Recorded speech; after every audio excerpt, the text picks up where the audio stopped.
Last కవినో so friends AP SET కానీ TEC SET కానీ ఎగ్జామ్ అయితే అయిపోయింది అండ్ కీస్ ప్రతి ఒక్కరికి రిలీజ్ అయిపోయాయి. సో ఫైనల్కి అయితే రిలీజ్ అవ్వలేదు ఏపీ సెట్ వాళ్ళకి. సో అది పక్కన పెడితే సో మార్క్స్ అనేవి ఎలా వస్తాయో ఒక క్లారిటీ అయితే ఉంది. బట్ ఇంకా ర్యాంక్స్ అండ్ అలాగే వాటి యొక్క కాలేజెస్ గురించి ఇంకా అంత క్లారిటీ లేకపోయినా సరే, ఫస్ట్ ఆఫ్ ఆల్ కౌన్సిలింగ్లో సర్టిఫికేట్స్ అనేవి చాలామంది తప్పుగా పెడుతుంటారు అనమాట. లైక్ కొన్ని మిస్టేక్స్ అనేవి ఉంటాయంట అనమాట.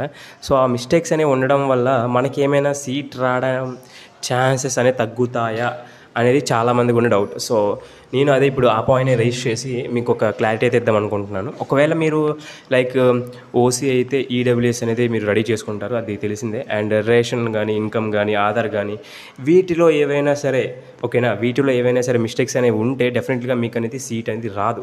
సో నేను చెప్తాను చూడండి, లైక్ ఎలాంటి మిస్టేక్స్ అనేవి ఉండొచ్చు, సో ఆ మిస్టేక్స్ని ఎలా క్లారిఫై చేసుకోవాలనేది నేను క్లారిటీగా చెప్తాను ఓకేనా. First of all Aadhaar card చూసుకుంటే, ఆధార్ కార్డులో ఇక్కడ నా పేరు అభిరామ్ అని ఉంటే సో ABHIRAM కాస్త ABIRAM అని ఉందనుకోండి. సో డెఫినెట్లీ వాళ్ళకి అక్కడ ఒక డౌట్ అయితే వస్తుందన్నమాట. ఒకవేళ ఈ యొక్క సర్టిఫికేట్ని మీరు ఫోర్జరీ చేసి ఉంటారేమో కౌన్సిలింగ్ పర్పస్ కోసం అని చెప్పి.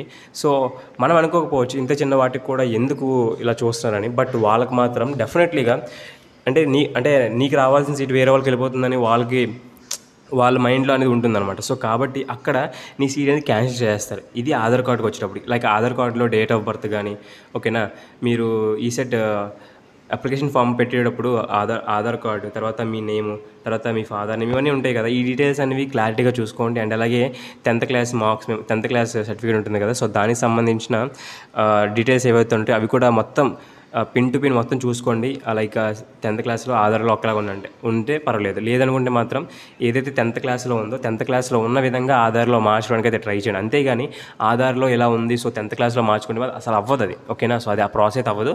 మీకు 10th క్లాస్లో ఏవైతే డాక్యుమెంట్స్లో మీకు ఉన్నాయో లైక్ మీ ఫాదర్ నేమ్ కానీ మదర్ నేమ్ కానీ మీ నేమ్ కానీ తర్వాత మీ డేట్ ఆఫ్ బర్త్ కానీ అవన్నీ ఎలా ఉన్నాయో so same to same Aadhaar కార్డులో మార్చడానికి అయితే ట్రై చేయండి. మీ సచివాలయం కానీ ఎవరైనా మండలం కానీ వెళ్ళి మీరు చేయమంటే ఖచ్చితంగా చేస్తారనమాట ఓకేనా. సో కమింగ్ టు ఈడబ్ల్యూఎస్ అనమాట. సో ఈడబ్ల్యూఎస్ అనేవి డేట్స్ ఉంటాయి కదా, సో డేట్స్ అనేవి ఎక్స్టెండ్ అయిపోతే మళ్ళీ రెన్యువల్ చేయించుకోండి. మ్యాక్సిమం ఫస్ట్ మంత్ ఏదైతే ఉందో January 1, 2023 తర్వాతే ఉంచుకోవడానికి అయితే ట్రై చేయండి. ఎందుకంటే ఇది 2023-2024 కౌన్సిలింగ్ ఇయర్ కాబట్టి లైక్ ఈ యొక్క అకాడమిక్ ఇయర్లో 2023 ముందు ఏవైతే ఉన్నాయో సర్టిఫికేట్స్ అవి చూడాలన్నమాట. ఈడబ్ల్యూఎస్ చెప్తున్నాను. సో కాబట్టి 2023 January 1 తర్వాత ఏవైతే మీరు చేయించుకున్నారో వాటికి మాత్రమే కౌన్సిలింగ్ అనేది ఎలిజిబిలిటీ ఉంటుంది.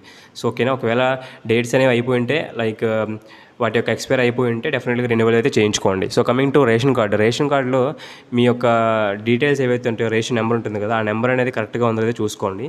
And coming to income certificates అంటే లైక్ మీకు ఒకవేళ ఇన్కమ్ సర్టిఫికేట్ అనేది 4 వీలర్స్ ఎవరైతే ఉంటారో వాళ్ళకి ఉండదు అనమాట, మ్యాక్సిమం తెలిసిందే. బట్ ఏంటంటే సారీ ఫర్ ఇక్కడ కరెక్షన్ ఏంటంటే సో ఇన్కమ్ సర్టిఫికేట్ అనేది ప్రతి ఒక్కరికి ఉంటుంది. సో ఇక్కడ రేషన్ కార్డ్ అనేది ఎవరైతే ఉంటారో వాళ్ళకి 4 వీలర్స్ ఎవరైతే ఉంటారో వాళ్ళకి ఉండదు అనమాట. సో అది పక్కన పెడితే సో ఇన్కమ్ సర్టిఫికేట్స్లో ఏవైనా ఉంటే మాత్రం డెఫినెట్గా చూసుకోండి. అండ్ ఇంకొకటి, ఒకవేళ మీకు ఇన్కమ్ సర్టిఫికేట్ లేకపోయినా సరే, ఈడబ్ల్యూఎస్ లేకపోయినా సరే, రేషన్ కార్డ్ లేకపోయినా సరే, మనకు కౌన్సిలింగ్ ఇంకా చాలా టైం ఉంది కాబట్టి సో ఏపీ సెట్ కానీ టీఎస్సీ సెట్ కానీ ఇంకా కౌన్సిలింగ్ డేట్స్ అనేవి రిలీజ్ అవ్వలేదు కాబట్టి డోంట్ వర్రీ. అలా అని మీరు లైట్ తీసుకుంటే మాత్రం డెఫినెట్గా మీరు కౌన్సిలింగ్ టైంలో చాలా ఇబ్బంది పడాల్సి వస్తుంది. కాబట్టి ఇప్పటి నుండి ఏవైతే కరెక్షన్స్ ఉన్నాయో ఆ కరెక్షన్స్ అన్నీ డెఫినెట్లీగా చేసుకోవడానికి అయితే కరెక్షన్స్ అనేవి చేసుకోండి.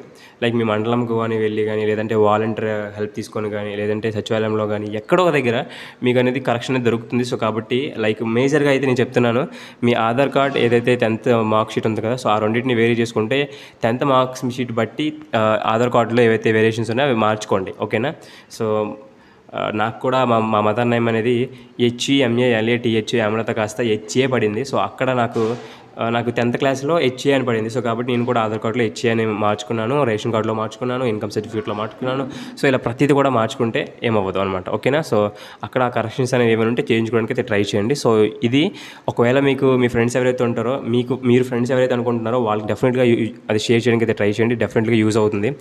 చాలామంది ఏంటంటే లైట్ తీసుకుంటారు తెలియక మాత్రమే ఓకేనా. సో ఒకవేళ ఈ వీడియో చూసి వాళ్ళకి తెలిసినట్లయితే మాత్రం డెఫినెట్లీగా మీరు ఎంత కొంత వాళ్ళకి హెల్ప్ చేసినట్లే ఉంటుంది ఓకేనా. Thank you for watching. And me friends కూడా చేయడానికి అయితే ట్రై చేయండి. వీలైతే మన ఛానల్ని సబ్స్క్రైబ్ చేసుకోవడానికి అయితే ట్రై చేయండి, ఎందుకంటే మోస్ట్లీ వీడియోస్ అనేవి కౌన్సిలింగ్ మీద డెఫినెట్గా వస్తాయి కాబట్టి ఓకేనా. Thank you very much. జై హింద్.